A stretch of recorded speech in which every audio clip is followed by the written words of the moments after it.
श्री नाभादास जी कृत श्री भक्तमाल में आज हम बिना भक्तमाल भक्ति रूप अति दूर है इस विषय में जानेंगे।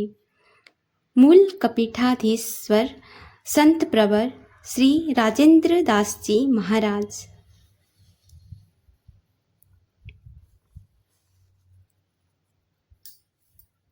आरंभ करने से पहले प्रार्थना। त्वमेव माताश्च पिता त्वमेव, त्वमेव बन्धुश्च सखा त्वमेव, त्वमेव विद्या द्रविडं त्वमेव, त्वमेव सर्वं मम देव देव। अनंत कोटि ब्रह्मांड नायक श्री भगवान के अहेतु की कृपा से जीव को मनुष्य शरीर प्राप्त होता है। मानव जीवन का चरम लक्ष्य भगवत प्राप्ति ही है। भगवत प्राप्ति भक्तों का संग किए बिना संभव नहीं है, ऐसा सभी सद्ग्रंथ कहते हैं। भक्त संग प्राप्त करने का एक सहज सुगम साधन है श्री नाभा गोस्वामी रचित श्री भक्तमाल ग्रंथ। इसका अध्ययन, श्रवण तथा इसमें वर्णित चरित्रों का मनन एवं अनुशीलन करने से भक्तों के संग का लाभ सहज ही प्राप्त हो जाता है। इस ग्रंथ में वर्णित भक्त गाथाओं में नवधा, प्रेम लक्षणा आदि भक्ति के विविध स्वरूपों का ज्ञान, वैराग्य, तप, त्याग, शील, सदाचार, सत्य, अहिंसा, क्षमा, दया, समानता और दैन्य आदि सद्गुणों का, भक्तों की रहनी सहनी कहनी, भगवान के प्रति उनके दास्य सख्य आदि दिव्य भाव तथा श्री भगवान की भक्त वत्सलता, भक्त प्रियता, कृपालुता, शैलभ्य, शैशिल्य आदि कल्याण गुणों का मनोरम वर्णन हुआ है। महापुरुषों के जीवन का अध्ययन करने से मनुष्यों को अपनी भूलों का बोध होता है एवं भवाटवी से निकलकर वास्तविक सुखों को प्राप्त करने की प्रेरणा मिलती है। उनके चरित्रों को हृदयंगम करने से मनुष्यों की विषय वासना, दुष्कर्म, प्रवृत्ति, अन्याय से अर्थोपार्जन की वृत्ति आदि समस्त दोष जड़ मूल से नष्ट हो जाते हैं।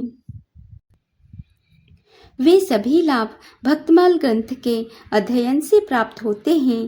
तथापि इस ग्रंथ की विशिष्ट देन है अहंकार का नाश अर्थात दैन्य की उपलब्धि।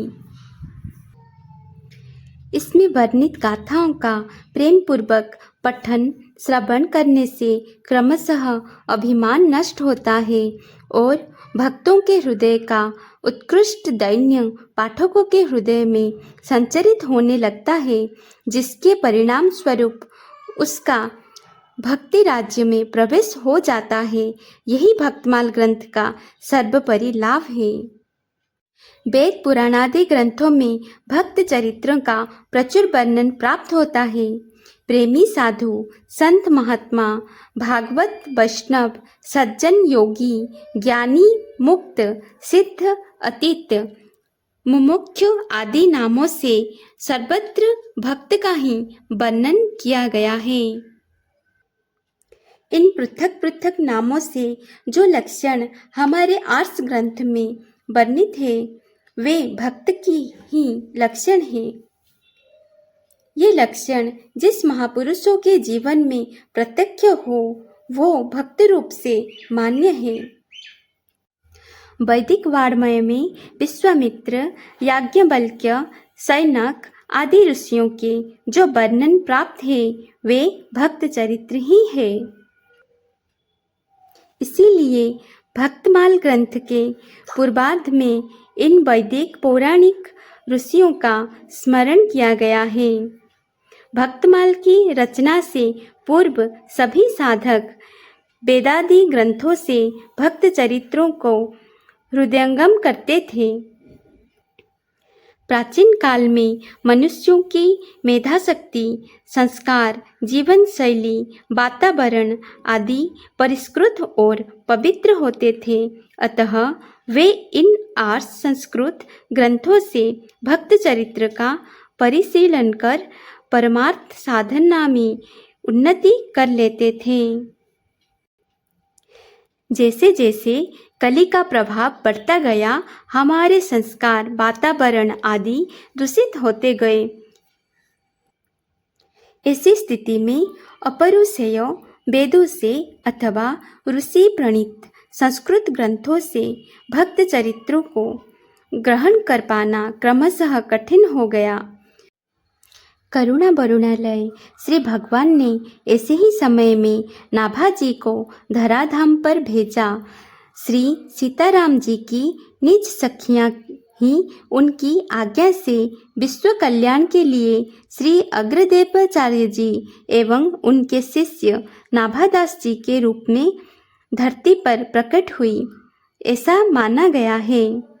अग्रदास नाभादि सखी ये सवे राम सीता की श्री भगवत रसिकृत भक्त नामावली। वेद पुराणादि ग्रंथों में वर्णित भक्त चरित्र इस प्रकार है, जैसे दुग्ध में घृत। जब उस घृत को विधि विशेष से पृथक निकाल लिया जाता है तो वो सर्वजन ग्राह्य हो जाता है। इसी प्रकार गोस्वामी श्री नाभादास जी ने प्राचीन आर्ष ग्रंथों से भक्त चरित्र रूपी घृत को पृथक कर उसका प्राकृत भाषा में वर्णन किया, जिससे वो सबके लिए सुलभ हो गया। श्री नाभाजी की प्रशंसा में कहा गया है, बार बार पद बंद्यो नाभा आभा एन, काढ़्यो गाभा वेद को भक्तमाल रस देन। नाभाजी ने वेदों से उसका गाभा निकालकर सर्वजनाहिताय भक्तमाल ग्रंथ की रचना की। भक्तमाल के प्रारंभ में ग्रंथ रचना का उद्देश्य एवं विषय वस्तु आदि का वर्णन इस प्रकार किया गया है। संतन नीरने कियो मथि श्रुति पुराण इतिहास, भजिवे को दोई सुधर के हरि के हरिदास। अग्रदेव आज्ञा दोई भक्तन को जस गाओ, भवसागर के तरन को नाहिन और उपाओ।